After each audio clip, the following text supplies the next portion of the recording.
Good morning all of you. आज की class में हम लोग बीएड फर्स्ट ईयर में पेपर C3 को देखेंगे और इसके अंदर जो आज हम लोग एक नया चैप्टर स्टार्ट करेंगे वो चैप्टर नंबर है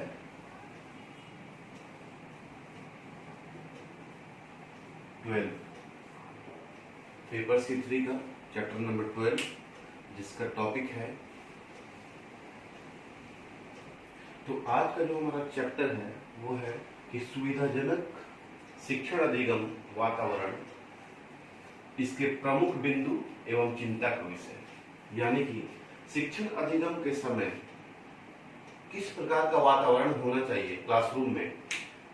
या जहाँ पे भी शिक्षण अधिगम का कार्य चल रहा हो वहाँ पे किस प्रकार का वातावरण होना चाहिए, इन्वायरमेंट कैसा होना चाहिए वहाँ का।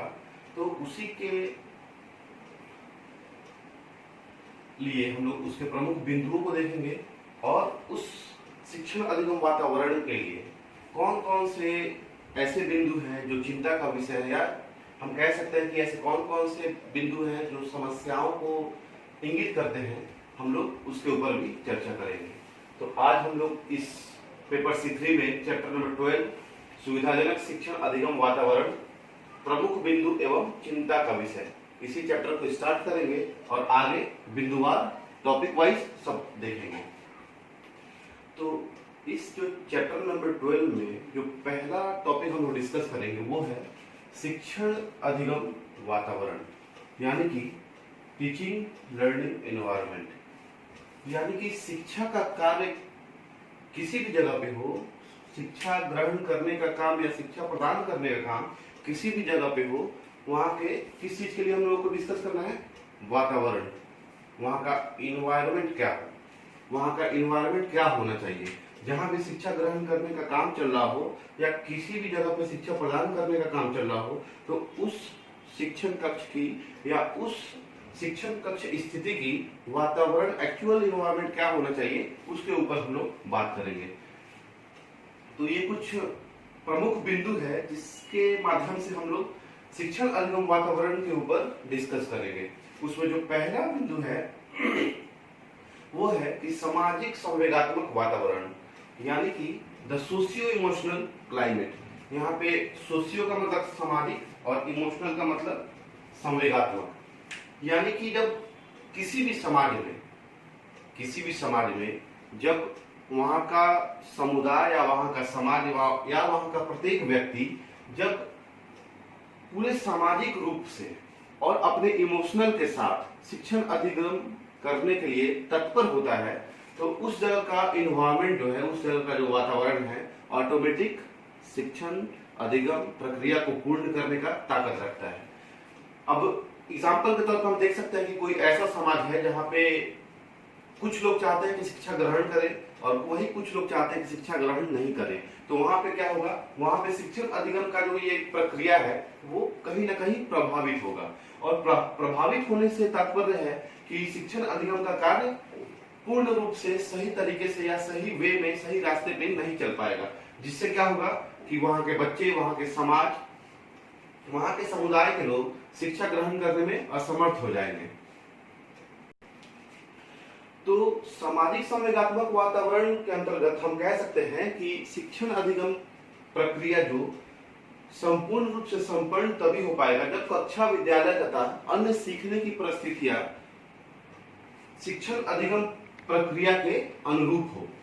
क्योंकि अगर शिक्षण अधिगम प्रक्रिया के अनुरूप अगर कोई कार्य को हम लोग नहीं करेंगे तो जाहिर सी बात है कि शिक्षण अधिगम प्रक्रिया ध्वस्त हो जाएगी और शिक्षण अधिगम प्रक्रिया के दौरान बच्चे या जो भी लोग शिक्षा ग्रहण कर रहे हैं वो पूर्ण रूप से, या हम कह सकते हैं कि एक अच्छे तरीके से, एक सिस्टमेटिक वे में शिक्षण ग्रहण नहीं कर पाएंगे। तो जो ये पहला बिंदु है सामाजिक संवेगात्मक वातावरण, यानी कि द सोशियो इमोशनल क्लाइमेट, शिक्षण अधिगम वातावरण को मजबूत करने के लिए ये बहुत ही महत्वपूर्ण है। अब हम बढ़ेंगे दूसरे टॉपिक की तरफ, जिसका हम कह सकते हैं कि शिक्षण अधिगम वातावरण में बहुत ही महत्वपूर्ण भूमिका है, और वह पॉइंट है कि उचित शिक्षण सामग्री और सुविधाओं का प्राप्त होना। ये बात भी सही है कि अगर शिक्षण अधिगम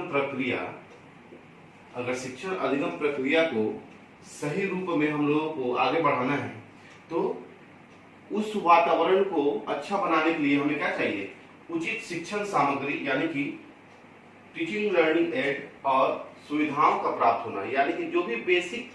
नीड्स है शिक्षण अधिगम प्रक्रिया को पूर्ण करने के लिए जो भी बेसिक नीड्स है उसको पूरा होना चाहिए। तो जो दूसरा पॉइंट है वो है कि availability of appropriate teacher learning material and facilities, यानी कि अगर टीचिंग लर्निंग मटेरियल नहीं हो टीचर के पास, या हम कह सकते हैं कि जो भी बेसिक फैसिलिटीज नहीं हो, तो कहीं ना कहीं शिक्षण अधिगम प्रक्रिया जो है वो सही रूप में नहीं हो पाएगी। और शिक्षण अधिगम प्रक्रिया का जो वातावरण है, जो इन्वायरमेंट की बात हम लोग कर रहे हैं कि टीचिंग के समय इन्वायरमेंट कैसे हम लोग बेहतर कर सकते हैं, शिक्षण अधिगम प्रक्रिया को कैसे हम लोग बेहतर बना सकते हैं, तो उसके लिए क्या चाहिए, उचित शिक्षण सामग्री चाहिए और सुविधाओं का प्राप्त होना, यानी कि जो भी इंपॉर्टेंट टीचिंग लर्निंग मटेरियल है, जो भी टीचर पढ़ाने जा रहे हैं और क्या पढ़ाना है उस हिसाब से उनके पास जो भी टीचिंग लर्निंग मटेरियल है और जो भी उनको बेसिक फैसिलिटीज है वो चाहिए। तो बेसिक फैसिलिटीज में बोर्ड आ सकता है, चौक आ सकता है, स्केल आ सकता है या चार्टबोर्ड आ सकता है। जैसे टीचर लर्निंग मटेरियल है तो इसके अंदर जो भी सहायक सामग्री हो, चार्टबोर्ड, ग्लोब, टीचिंग से रिलेटेड जो भी चैप्टर पढ़ाना है उस हिसाब से कुछ मॉडल हो। फैसिलिटीज में आपको बोर्ड हो गया, कुछ भी हो, बोर्ड हो, चौक हो, मतलब कि एक टीचर को पढ़ाने के लिए ऐसा कोई भी सामग्री यूज करना हो तो उसका अवेलेबिलिटी होना जरूरी है, उस फैसिलिटी का होना जरूरी है, तभी शिक्षण अधिगम वातावरण अच्छे तरीके से पूर्ण रूप से संपूर्ण हो पाएगा। तो कहीं ना कहीं ये बिंदु भी बहुत ही महत्वपूर्ण है शिक्षण अधिगम वातावरण को पूर्ण करने में। उसके बाद जो लास्ट बिंदु है वो है शिक्षण अधिगम संबंधी उपयुक्त परिस्थितियां एवं वातावरण। ये बात भी सही है कि अगर शिक्षण अधिगम का कार्य चल रहा हो, शिक्षा आदान प्रदान का कार्य चल रहा हो, तो कहीं ना कहीं शिक्षण अधिगम संबंधी उपयुक्त परिस्थितियां, यहाँ पे उपयुक्त परिस्थितियां और वातावरण, यानी कि सिचुएशन क्या होना चाहिए जिससे शिक्षण अधिगम वातावरण पूर्ण हो पाए और